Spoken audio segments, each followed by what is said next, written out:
Est-ce que l'entraînement par intervalle à haute intensité peut annuler les effets d'une consommation abusive de malbouffe?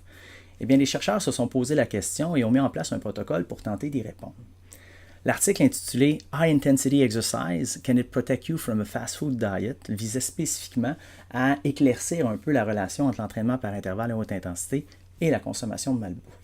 C'est un article qui a eu beaucoup de presse, qui était très médiatisé. Moi, j'ai eu plusieurs personnes qui m'ont contacté. La plupart étaient très contents en se disant je vais pouvoir continuer à incorporer de la malbouffe dans mon alimentation de façon régulière, tant et aussi longtemps que je vais faire mes entraînements par intervalle. Bien que l'article ait été médiatisé beaucoup, il faut faire attention parce qu'on ne s'est pas beaucoup attardé au contenu, aux méthodes et aux limites qui sont associées à cet article-là. Ça change beaucoup la force des conclusions qui ont été tirées et vous allez voir qu'il faut prendre ça avec un bémol un petit peu.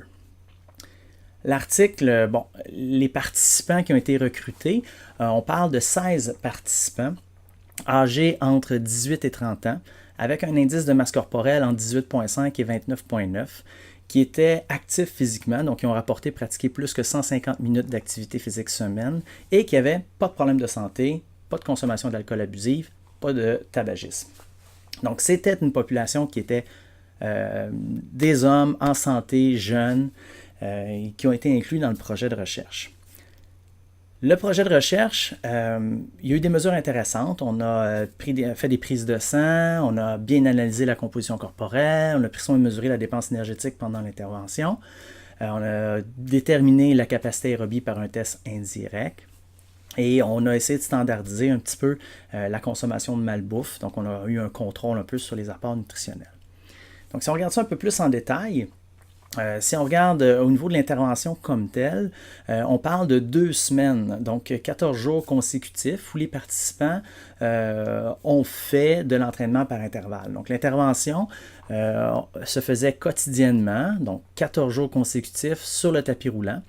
Et les séances d'exercice, on avait un 5 minutes d'échauffement, suivi par 15 sprints de 60 secondes à environ 90% des fréquences cardiaques maximales théoriques, avec un 60 secondes de récupération active qui était manifestement de la marche. Et à la fin, on terminait avec un 5 minutes de retour au calme. Donc, c'était la séance qui était répétée 14 fois pendant la durée totale de l'intervention, donc 2 semaines d'intervention.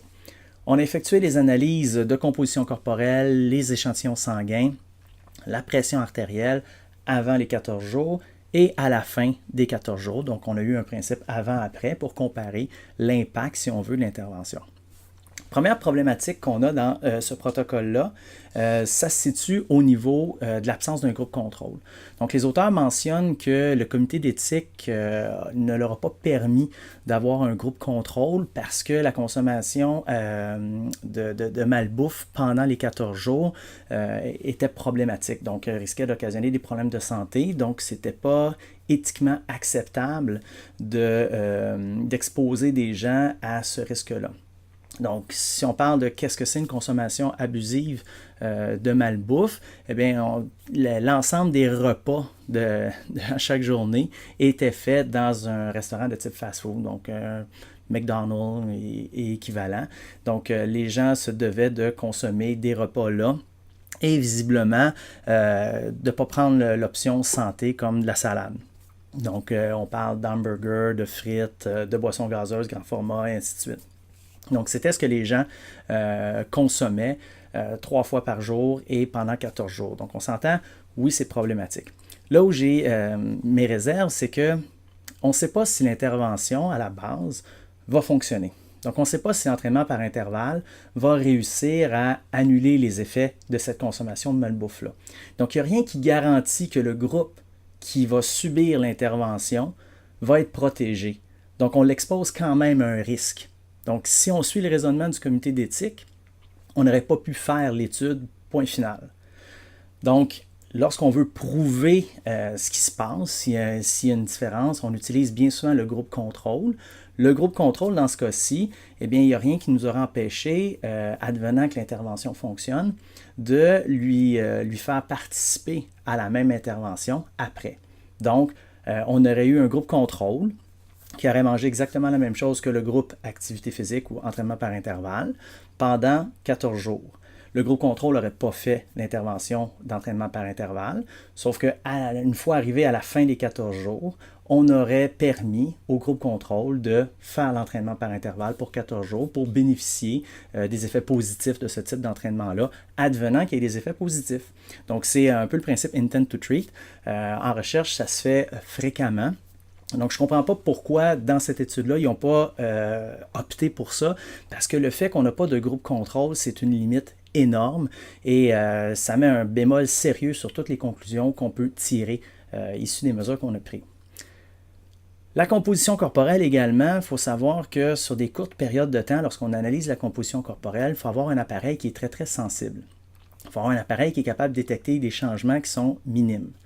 Le problème qu'on a avec l'analyse de la composition corporelle, bien que le DEXA soit un appareil extraordinaire, c'est que le contenu du système digestif peut influencer un petit peu les résultats. Par exemple, si vous mangez un steak et vous allez passer un scan, un DEXA, eh bien, le steak, il va se retrouver dans votre composition corporelle.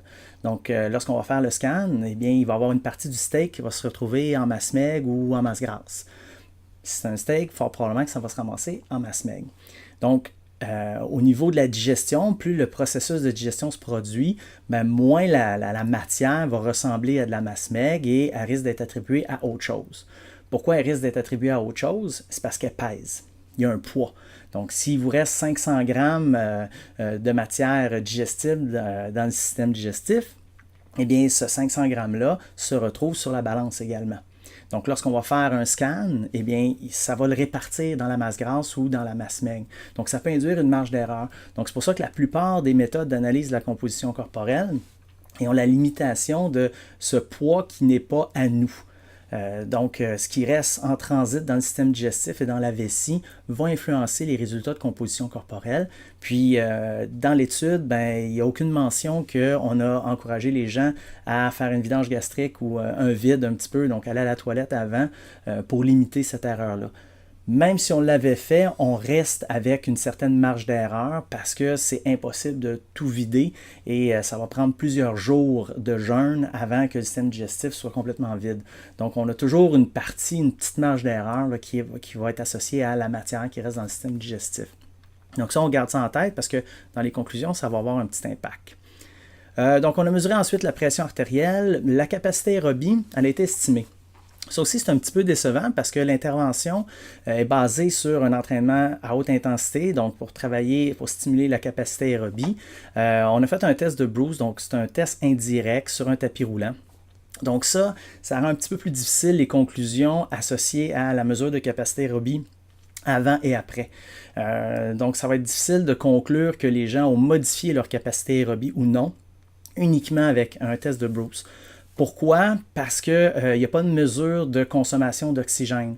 Donc, c'est une mesure de performance. Ce qu'on va savoir, c'est est-ce que les gens ont été capables de durer un peu plus longtemps sur le test de capacité aérobie ou ils ont diminué leur performance, donc ils ont duré moins longtemps sur le test. Donc, ces facteurs-là vont venir jouer un rôle important parce que ça va rendre difficile la possibilité de conclure que les gens ont amélioré leur capacité à utiliser l'oxygène.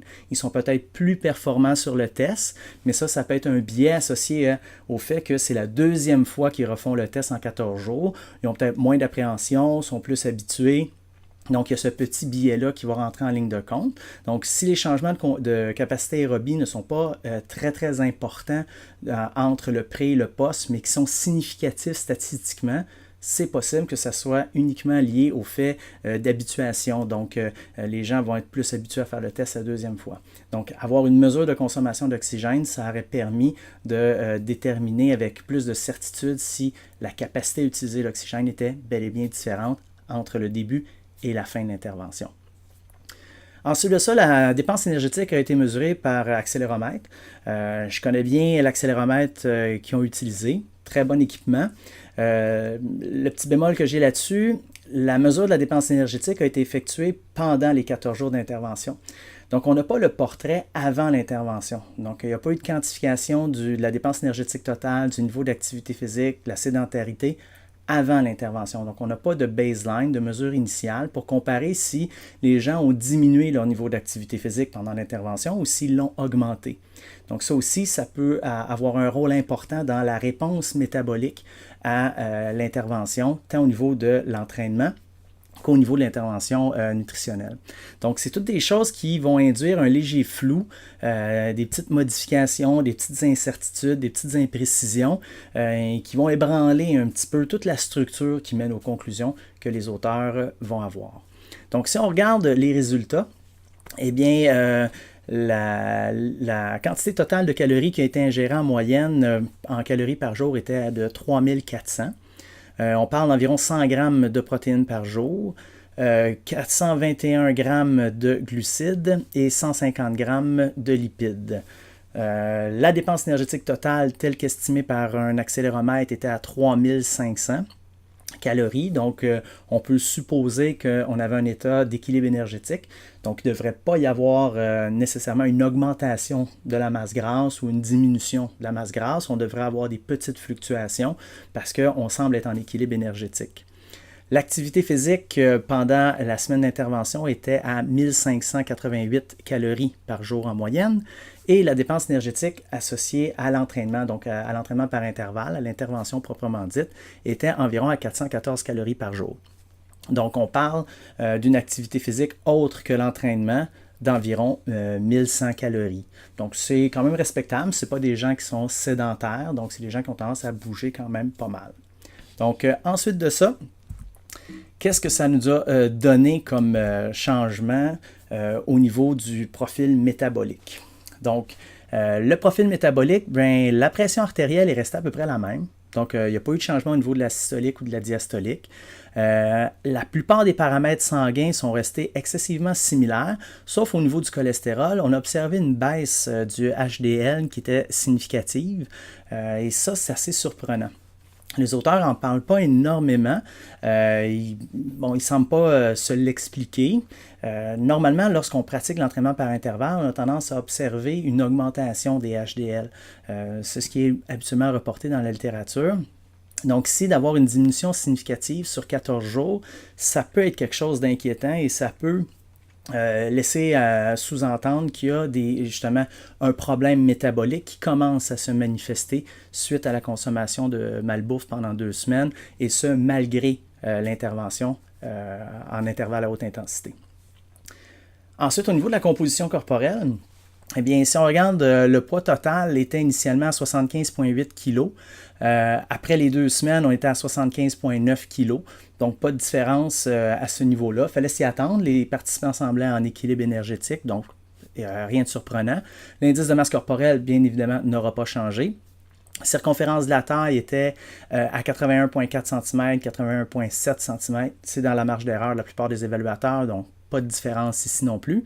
Le pourcentage de gras, on parle de 13,5 % initialement et 13,1 % à la fin. Donc, il y aurait eu une diminution du ratio masse grasse poids total à la suite des 2 semaines. Donc, ça, c'est significatif statistiquement.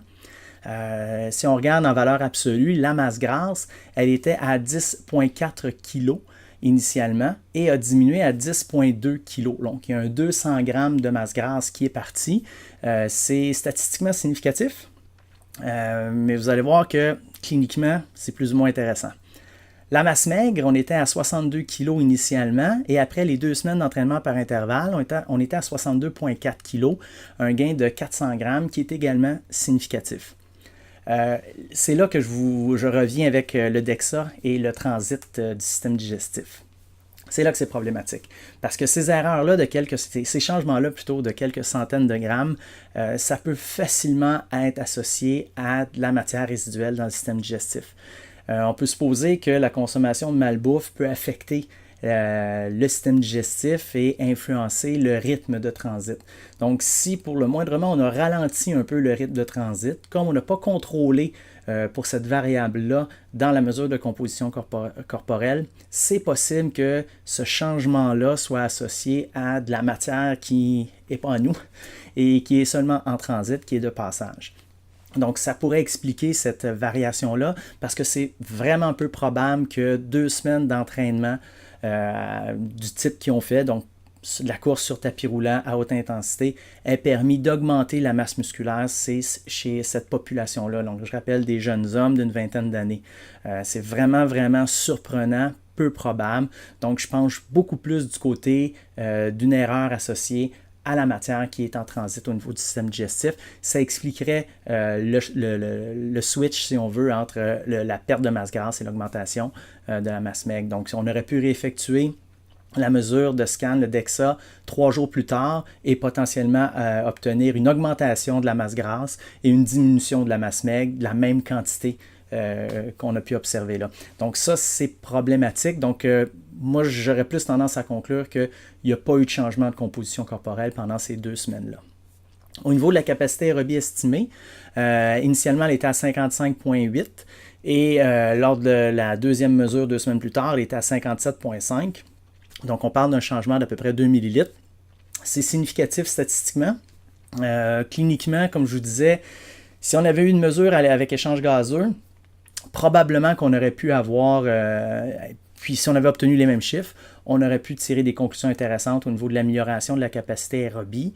Là, je suis sceptique. Je pense plus que les gens ont mieux performé lors du deuxième test. Donc, si on durait un petit peu plus longtemps, ou on franchit un palier de plus, et ça leur a permis d'avoir un meilleur résultat. Je ne suis pas convaincu que si on avait mesuré la consommation d'oxygène, on aurait eu une valeur beaucoup plus élevée. Je peux me tromper. Toutefois, ce que ça veut dire, c'est qu'il faut le prendre avec des pincettes.